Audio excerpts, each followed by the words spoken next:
Congratulations, Colin. How much later is this than you anticipated? And obviously, how long have you been so much taller than everybody else that you were able to use that size to your advantage? Yeah, this may have been a little later than I expected. Obviously, as a competitor, you want to get taken off the board as soon as possible. But that feeling when you get the call is just unbelievable. And the team that believed in me, I just can't wait to go to work for them, being the Jaguars, and I'm so excited to be a part of that franchise. And then what about your height? Obviously, that's a Oh, my huge, height, yeah, yeah, yeah, it's huge, definitely a huge for benefit. you. Right, right. And I used to think it was the best thing, for a receiver to be tall and then go through this draft process. And a lot of people kind of have a knock on that, think I'm too tall to change direction, things like that. When I know what I bring to the table, I feel like I'm in a unique situation. I know how to change direction and drop my hips and get in and out of my breaks as a big guy. But by far I haven't arrived. I'm looking forward to getting to work and just continuing to perfect my game. But I do think I bring a lot to the table. I'm excited to help the Jags win games. Thank you. Thanks, Mark. We'll go to Hayes, John Reed, Cole, and then Gene. Hey, Collin, congratulations. What do you know about Gardner Minshew, and what's it going to be like playing with him? I know about his stash, but honestly, I don't know, I don't know much other than that. Other than he's a good quarterback and my new teammate. So I'm excited to get to work for him. He's going to get my best. The organization's going to get my best, and I'm just looking forward to meeting my new QB and getting to work. What's the first thing you tell him when you guys are sort of getting together in terms of, what routes you like to run, what, back shoulder, things like that? What are some of the things that you'll go over with Gardner the first time you meet him? Oh, I'll just obviously talk to him, introduce myself, and after that, I just want to let him know that I'm a guy who wants to learn. I want to know the playbook. I want to know what routes he likes, what he feels comfortable with, and then just communicate, because I think that's the most important thing, is being on the same page, with your quarterback. So I'm the type of guy who loves to learn, and I want to go in there and pick his brain and, just get better. So, Collin, congratulations. Thank you so much. Thanks, Hayes. We'll go to John Reed. Just talk about just what do you feel you can bring to this team and to kind of elevate yourself with the Jaguars and things that you can contribute as a receiver. I feel like, I'm just very thankful I got a shot. A lot of people get into where you get drafted and yada, yada, yada. But, I got my opportunity and I'm excited to take it and run with it. I'm the type of guy, I feel like I have all the intangibles to be a good pro. I'm going to show up every day early and, be the last one to leave. I'm that type of guy. I'm going to make other people around me better and go to work. So in me, they get a guy who's going to give them their absolute best no matter what the circumstances are. And I feel like that's contagious, for the team. And I'm just excited to help the team win. Thank you. Thanks, John. We'll go to Cole Pepper. Hey, Collin, congratulations. Welcome to Jacksonville. I saw that Matthew McConaughey tweeted out something for you. Obviously, he's a big part of the Texas culture.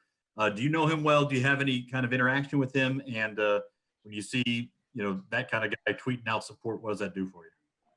Yeah, he's literally the man around UT. He's the man around everywhere, but also around UT. He's a huge Texas Longhorns fan, been around the program. He's, on the sideline for every game. That type of guy. So when he tweets something out, it's obviously incredible to get that support. And I've had a relationship with him for a while in terms of like talking to him before and after games. And he's a huge support, person for myself personally and the whole Longhorn organization. Thank you. Yeah. Thanks, Cole. We'll go to Gene, D-Rock, and then Mia. Congrats, Collin.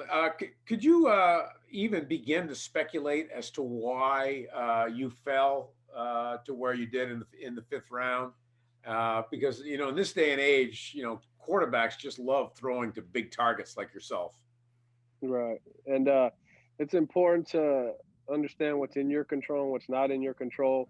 And that's what I kept repeating to myself over and over throughout the draft as, days and ticks were ticking and going on. But, for me, I feel like kind of the pandemic and this whole coronavirus going on, it didn't give me a chance to showcase my best. You know, I didn't do the combine, you know, workouts and stuff because I had a hurt groin at the time. And then I didn't get an opportunity to do my pro day because it got canceled. And I feel like those are opportunities to prove myself. And when teams don't get to see that, you know, that definitely hurts somebody. But I'm extremely thankful for the opportunity. You know, the main thing is to get your foot in the door. And once I got that call, I knew I had a shot. Now it's in my hands. One follow-up question. Was there any point during the draft, 4th round, 5th round or whatever, when you saw you weren't coming off the board where you really got very antsy about things, or were you pretty much calm and just say, hey, wherever I get drafted, you know, it doesn't matter because I'll get an opportunity? A little bit of both. You know, the human nature kicks in, like getting antsy, but I kept repeating to myself, trying to stay positive, like, you know, your time will come. But I can't think of a specific point in the draft, but, you know, I was just happy I got the call. Thank you. No problem. Thanks, Gene. We'll go to Mike Duraco. Hey, Collin, how much did having a dad who played defensive back in the NFL help you in your development? I'm assuming that he would obviously work with you whenever you guys had a chance. And, you know, at what point did you become uncoverable for him? My dad's the type of guy, you know, he's a little too old to get out there and cover me, but he's a coach. He's more of like a mental coach for me. You know, some dads are big on physical coaching, like you got to step here and do this with your feet. My dad's always just been like attitude and effort, Collin. You know, you got all the things, you know, you're athletic, you got good feet, you're a good receiver, just attitude and effort, control what you can control.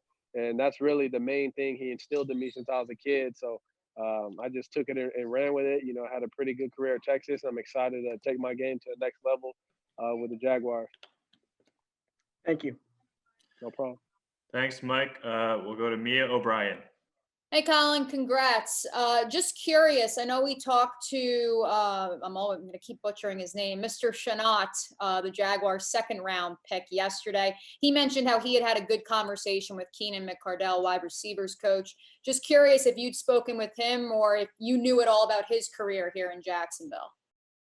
I spoke with him briefly at the combine, but nothing too long or too much. But definitely, you know of him, and but it looks like we're going to be getting to know each other a lot more here soon. So. I mean, as far as history, Jaguar-wise, Jimmy Smith, McCardell, any of those guys? I need to be caught up. I need to be caught up on all that stuff. But now that I know where I'm playing, it's time to dig deeper in the history and the past of the Jags, because you know, I'm big on kind of history where you play at and stuff. So I definitely got to get caught up and do my homework on that front. Awesome. Congrats. Thank you. Thanks, Mia. We'll go to Demetrius Harvey.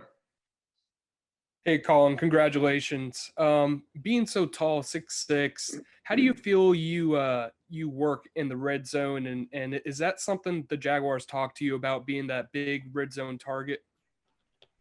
They did a little bit. You know, they mentioned mismatch with my height and stuff, and things like that. But obviously, you can't teach height. You know, I'm thankful to be as tall as I am, and but also I feel like a part of my game that I'm really good at is my route running. So I feel like I have more than just being just a tall receiver. Do you feel that sort of the criticism you get on your speed is overblown? Do you think that you're much faster than people may perceive you to be? I think I'm faster than people perceive me to be. I also think I can get open, and at the end of the day, you know, they want you to be fast so you can get open. So as long as you can get open, you see guys like Jerry Rice not running that fast, Keenan Allen, you know, Jarvis Landry. You can go on and on a list of guys who figured out a way to get open and play at an extremely high level in the NFL who didn't have blazing 40 times. So, you know, there's ways to do it, but I definitely think I'm faster than what people give me credit for. I appreciate it. Congrats again. No doubt. Thank you. Thanks, Demetrius. We'll finish up with Gene, who has one more.